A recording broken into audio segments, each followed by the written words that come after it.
जय हिंद दोस्तों, कैसे हैं आप सब। आज की क्लास में आप लोग का स्वागत है और आज की क्लास में हम लोग कर्मागत संख्याओं के योग के बारे में अध्ययन करेंगे। आज का क्लास बहुत ही महत्वपूर्ण होने वाला है। आज की क्लास से रिलेटेड हर एक एग्ज़ाम में कुछ ना कुछ क्वेश्चन आता है। तो आइए आज की क्लास की शुरुआत करते हैं और आप लोग ध्यान से इस क्लास को देखिए। आपको एक ही बार में सारा टॉपिक क्लियर हो जाएगा और आप किसी भी प्रकार की कर्मागत संख्याओं का योगफल एक ही बार में निकाल लोगे, चाहे वो जिस प्रकार का कर्मागत संख्या हो। देखिए, जो सवाल आता है आपको इस तरीके के प्राकृतिक संख्या हो सकते हैं, ऐसे प्राकृतिक संख्या हो सकता है, इसका योगफल ज्ञात करने को आ सकता है, या आपको सम संख्या, ऐसे आपका सम संख्या हो सकता है, इसका योगफल ज्ञात करने को आ सकता है, या आपके विषम संख्याएं जो हैं इस तरीके के विषम संख्याओं का योगफल ज्ञात करने को आ सकता है, या कोई अलग श्रेणी आ सकती है। जैसे आप कह सकते हो 5, 10, 15, 20, ये आपका 150 तक का अगर दिया है, बोल दे इसका योगफल आपको ज्ञात करना है। या आपका दूसरा श्रेणी दे सकता है 7, 14, 21, 28, 70 तक दिया है, इसका योगफल आपको ज्ञात करने को दे सकता है। संख्याएं किसी भी क्रम में हो, अगर आप 3 स्टेप फॉलो करते हो तो किसी भी क्रम की जो संख्याएं दी गई हैं उसका योगफल आप आराम से निकाल सकते हो, उसमें कोई दिक्कत नहीं होगा और 1% गलत होने की संभावना नहीं रहेगी। देखिए दोस्तों, जो संख्याएं दी गई होती हैं उनके बीच में कुछ ना कुछ अंतर होता है, चाहे जिस श्रेणी में दी गई हो संख्याएं उनके बीच में अंतर होता है। जैसे 7 और 14 के बीच में 7 का अंतर है, तो ये जो अंतर होता है, जैसे आप 14 में से 7 घटाइए 7 आएगा, या फिर आप 10 में से 5 घटा लीजिए 5 आएगा, या फिर आप 3 में से 1 घटा लीजिए 2 आएगा, या फिर आप 2 में से 1 घटा लीजिए 1 आएगा। तो ये जो संख्याएं आ रही हैं, जो दो संख्याओं के बीच के जो अंतर होता है दोस्त, उन्हें हम कहते हैं सार्व अंतर। क्या कहते हैं? सार्व अंतर। सार्व का मतलब सभी और अंतर का मतलब डिफरेंट, आप लोग जानते ही हो, और इसे स्मॉल डी से प्रदर्शित करते हैं। तो सबसे पहले आपको क्या करना है, कोई भी श्रेणी दी गई हो, सबसे पहले आप देख लीजिए कि उसका सार्वांतर कितना है। जैसे आप इसी श्रेणी को ले लीजिए, 7, 14, 28, 70 तक है, तो इसका सार्वांतर कितना होगा? डी बराबर होगा 7। इसका सार्वांतर कितना होगा? 7 होगा। अब सार्वांतर के बाद में आपको देखना है कि उस अंक में कितने पद हैं, मतलब जैसे 1, 2, 3, 4, ये 4 पद हो गए। ऐसे 70 तक कितने पद हैं, इसको निकालने के लिए आपको क्या करना है, जो इसका अंतिम पद है 70 लिखना है, अंतिम पद, और माइनस इसका जो प्रथम पद है 7, उसके बाद बटा आपको करना है सार्वांतर, बटा 7 होगा और प्लस 1 होगा। इसमें आपको पदों की संख्या मिल जाएगी जिसे हम यन से प्रदर्शित करते हैं। देखिए, हल करिए। 70 में से आप 7 घटाओगे तो कितना आएगा? 63 आएगा। 63 बटा 7 और प्लस 1, इसको आप हल करिए, कितना आएगा? 63, और इसका लघुत्तम निकालोगे तो प्लस 7 बटा 7 आएगा। 63 और 7 जोड़ोगे 70 आएगा और बटा 7 आएगा। तो यन का मान आपका कितना आ गया? 10 आ गया। यन का मान आपका कितना आ गया? 10 आ गया। अब यन का मान अगर 10 आ गया है तो अब योगफल आपको अगर निकालना है तो आपको करना क्या है, जो अंतिम पद है, अंतिम पद कितना है? 70 है, और इसका प्रथम पद कितना है? 7 है, बटा 2 और गुणे जो आपका यन आया था 10। बहुत ही आसानी से निकल जाएगा। आप 2 से इसे काट दीजिए, 2 एकन्यम 2, 2 पंचे 10, 70 और 7 77, 77 गुणे 5, 7 पचे 35, और 7 पचे 35 और 3 38, 385 इसका आंसर आ गया। 7 से लेकर 70 तक के कर्मागत संख्याओं का योगफल आपका आ गया 385। तो हमने क्या किया है, सबसे पहले हमने देखा है इसका सर्वांतर कितना होता है, उसके बाद हमने इनके पदों की संख्या निकाल ली है, और उसके बाद हमने इनके पदों की संख्या निकालने के बाद इसका योग ज्ञात कर लिया है। आइए हम आपको एक सूत्र बताते हैं, जो 3 सूत्र है उसको लिखते हैं, उसको आप अच्छे से उसका प्रयोग करिए। आप लोग रटिए मत, बार बार आप प्रयोग करोगे तो वो अपने आप कंठस्थ हो जाएगा, आपको याद हो जाएगा। तो आइए सबसे पहले हम लोग देख लेते हैं किन सूत्रों का प्रयोग करके हम कर्मागत संख्याओं का योगफल ज्ञात कर सकते हैं। तो इस 3 स्टेप द्वारा आप किसी भी श्रृंखला में दी गई, किसी भी क्रम में दी गई संख्याओं का योगफल बहुत ही आसानी से निकाल सकते हैं। श्रृंखला के पदों के बीच का अंतर। श्रृंखला के पदों के बीच का जो अंतर होता है वो सर्वांतर होता है। जैसे दिया है 2, 4, 6, 8।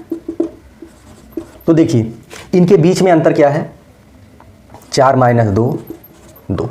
तो ये जो 2 है आपका, ये क्या है, सार्वंतर है। अगर कोई श्रृंखला दी गई है 5, 10, 15, 20, ये दिया है 200 तक, तो इसका सार्वंतर क्या होगा, इसका सार्वंतर होगा 10 - 5 = 5। ये 5 आपका सार्वंतर होगा। अगर कोई श्रृंखला दी गई है 4, 8, 12, 16, ये दिया गया है 400 तक, तो इसका सार्वंतर क्या होगा,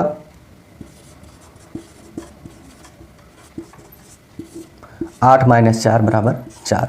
तो ये तो हो गया आपका सार्वंतर, ये पहला स्टेप हो गया। दूसरा स्टेप क्या करना है आपको, अब देखिए जो श्रृंखला दी गई है उसमें कितने पद आए हैं, किनका योगफल हमें निकालना है, हम उसको उसके बाद निकालते हैं। जैसे इसके लिए सूत्र है आपका अंतिम संख्या, इसके लिए सूत्र है अंतिम संख्या, या आप लिख सकते हो अंतिम पद माइनस प्रथम पद बटा आपका यही सार्वंतर जो आप पहले ज्ञात किए रहोगे बटा सार्वंतर होगा, और फिर +1 होगा। इसकी सहायता से आप उस श्रृंखला में आए हुए पदों की संख्या ज्ञात कर सकते हो। जैसे देखिए अगर कोई श्रृंखला दी गई है 8, 16, 24, 160, मान लीजिए ये श्रृंखला दी गई है, या दिया गया है 1, 2, 3, 4, 5, मान लीजिए ये श्रृंखला दी गई है, या दी गई है 3, 6, 9, 12, 150, ये श्रृंखला दी गई है। तो ऐसे कोई भी श्रृंखला दी गई हो, अगर उनमें आपको पदों की संख्या निकालनी है तो आप यही सूत्र लगाओगे, पदों की संख्या आपको मिल जाएगी। देखिए पहले में हम लोग फॉलो करते हैं। अंतिम पद क्या है, अंतिम पद है आपका 160, तो 160 लिख दीजिए। प्रथम क्या है, प्रथम है 8, तो -8 लिख दीजिए। और सार्वंतर इसका क्या होगा, 16 में से आप 8 घटा दीजिए, सार्वंतर क्या होगा, सार्वंतर होगा 16 - 8 = 8 होगा। सार्वंतर क्या होगा, 8 होगा, और +1। अब देखिए 160 में से 8 घटाइए, कितना आएगा, 152 बटा 8 + 1, 152, और इसको बटा 1 कर दीजिएगा तो 8 बटा 8 आएगा। 152 में 8 जोड़िए, कितना हो जाएगा, 160 बटा 8। तो यहाँ से n का मान आपका निकल जाएगा। n का मान कितना आ जाएगा, 20 आ जाएगा। n का मान आ गया 20। अब मान लीजिए इस पे रखना है आपको, तो इसी सूत्र पे आप इसका भी संख्या आप निकाल सकते हो। देखिए क्या करना है, बस आप अंतिम पद और प्रथम पद बदल दीजिए, सार्वंतर बदल दीजिए, और आपका n का मान इसका भी निकल जाएगा। देखिए करना क्या है, देखिए दूसरे स्टेप के लिए अंतिम पद क्या है, 80 है, प्रथम पद क्या है, 1 है, और बटा सार्वंतर क्या होगा इसका सार्वंतर क्या होगा, 2 - 1 = 1 होगा, तो बटा 1 करेंगे और +1 करेंगे। देखिए 80 में से 1 घटाओगे, कितना आएगा, 79 बटा 1 + 1 बटा 1 कर दीजिए। लघुत्तम निकालिए, भाग दीजिए, कितना आएगा, भिन्न आप लोग लगाना जानते ही हैं, 69 + 1 बटा 1 आएगा, 80 बटा 1 = 80। यहाँ n का मान आ गया आपका 80। ऐसे ही आप किसी भी श्रृंखला के n का मान, मतलब पदों की संख्या, देखो कितनी संख्याएं आए हैं उनका नंबर आप निकाल सकते हो। उसके बाद में ये तो हो गया नंबर। अगर किसी श्रृंखला में नंबर निकालना है तो आप इससे निकाल सकते हो, अंतिम संख्या माइनस प्रथम बटा सर्वांतर +1। अब उसके बाद तीसरा स्टेप आपको क्या करना है, तीसरा स्टेप करना है पदों का योग। पदों का योग। अब पदों के योग के लिए क्या करना है, यहाँ से आपने n निकाल लिया। अब n का काम यहाँ पे लगेगा, अंतिम संख्या प्लस प्रथम संख्या बटा 2 गुणे n, जो आपने निकाला है इसके पहले वाले स्टेप में। अब यहाँ से आप मान लीजिए वही ले लेते हैं संख्या 8, 16, 24, ये आया था 160 तक। तो इसका n कितना आया था? इसका n आया था 20। इसका n कितना आया था आप लोग को याद है? इसका n आया था 20, है ना। तो इसका n अगर 20 आया था तो इसमें अब अंतिम पद क्या है? 160 प्लस प्रथम पद क्या है? 8 बटा 2 गुणे n आया था 20। इससे इसको काट दीजिए, आएगा 10। 160 में 8 जोड़िए 168 और गुणे 10 आ गया इसका योगफल 1680। इसका योगफल आ गया 1680। अब इसके लिए आप कोई भी संख्या ले लीजिए, किसी भी संख्या का योगफल आपको निकालना है तो इन्हीं 3 स्टेप के माध्यम से आप निकाल सकते हो। सबसे पहले आपको क्या करना है? सार्वधातुक निकालना है।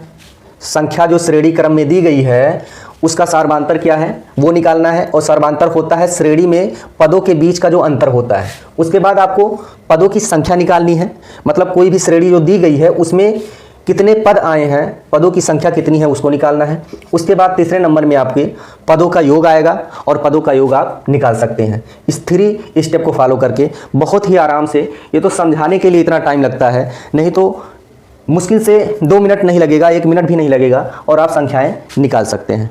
तो आज का वीडियो यहीं तक है, अब मिलेंगे हम लोग नेक्स्ट वीडियो में, तब तक के लिए जय हिंद।